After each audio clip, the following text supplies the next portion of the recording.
entamé une visite à la ville du Dir Ramadan, au cours de laquelle il a inspecté un certain nombre de projets d'investissement industriel.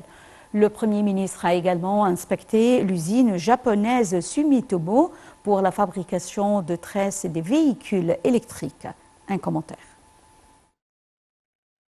Le Premier ministre Dr Moustapha Madbouli a affirmé l'intérêt accordé par l'État afin de soutenir et encourager le secteur privé et accroître sa participation dans diverses activités et secteurs économiques, en particulier dans le domaine de l'industrie, en tant que pilier important de l'économie égyptienne. Ceci est intervenu lors d'une tournée du Premier ministre, au cours de laquelle il a inspecté un certain nombre de projets d'investissement industriel dans la ville du 10 Ramadan. Dr Madbouli a commencé sa tournée par une visite à l'usine des électroménagers LG.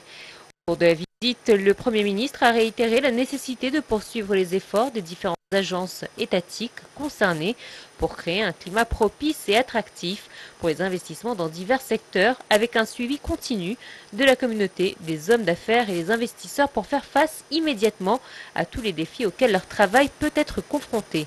Il a également ajouté la nécessité d'œuvrer à offrir plus de facilités incitatifs qui contribueraient à attirer plus d'investissements locaux et étrangers pour créer de nouvelles entreprises et usines ou pour agrandir celles existantes afin d'atteindre les objectifs souhaités de l'économie égyptienne en général et des secteurs industriels et des exportations en particulier.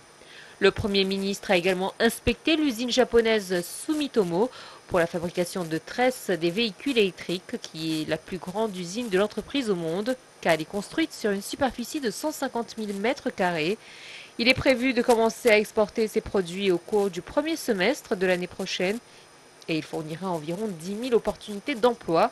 Le Premier ministre a également inspecté un nombre de projets de logement établis dans la cité.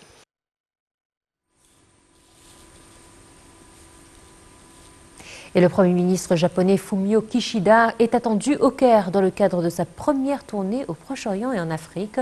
Cette visite s'inscrit dans le cadre des efforts conjoints déployés par l'Égypte et le Japon sur la voie du développement durable et du renforcement de la coopération régionale et internationale. Cette visite a pour objectif de promouvoir davantage la coopération égypto-nippone dans les domaines économiques, politiques, culturels, technologiques, sécuritaires, mais aussi scientifiques. Le coordinateur général du dialogue national, Dior Ashwan, a déclaré que les séances du dialogue national reprendront mercredi prochain. Ashwan a affirmé que la coopération entre les participants au dialogue national l'année dernière traduit la confiance entre eux.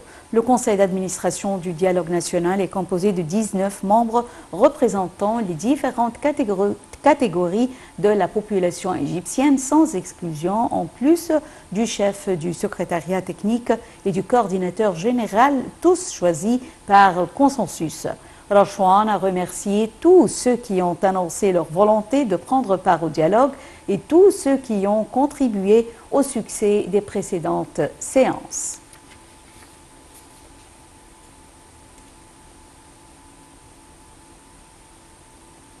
Le ministère de l'Intérieur poursuit les activités de la 23e phase de l'initiative Kolona Wahed où nous sommes tous un. Le ministère de l'Intérieur a notamment envoyé plusieurs convois d'aide vers de nouvelles régions urbaines et vers les régions les plus nécessiteuses au niveau de la République.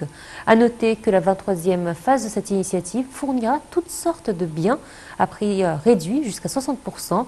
MN participe également à ces activités en offrant des produits via ses points de vente fixes et mobiles à l'échelle nationale à des prix réduits jusqu'à la fin du mois d'avril.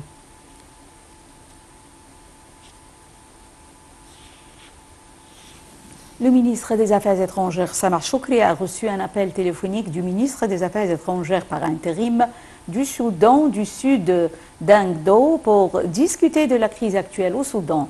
Le porte-parole du ministère des Affaires étrangères, l'ambassadeur Ahmed Abouzeid, a déclaré que l'entretien a porté sur les efforts déployés par les deux parties pour renforcer et soutenir un cessez-le-feu permanent au Soudan, sur la base de l'initiative lancée par l'Égypte et le Soudan du Sud, convenue lors d'un appel téléphonique entre le président Abdel Fattah el-Sisi et le président sud-soudanais Salva Kiir le 16 avril courant.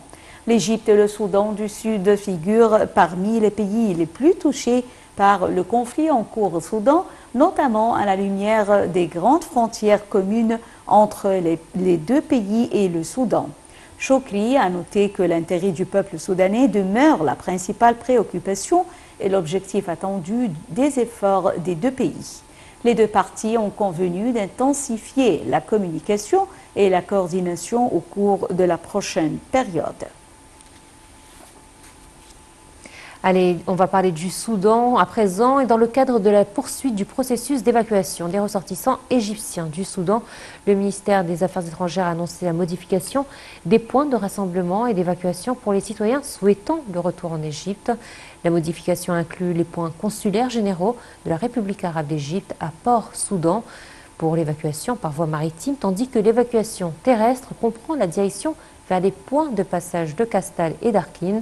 Entre-temps, le ministère des Affaires étrangères a fait savoir que le centre des opérations du ministère continue à recevoir des appels, des demandes de renseignements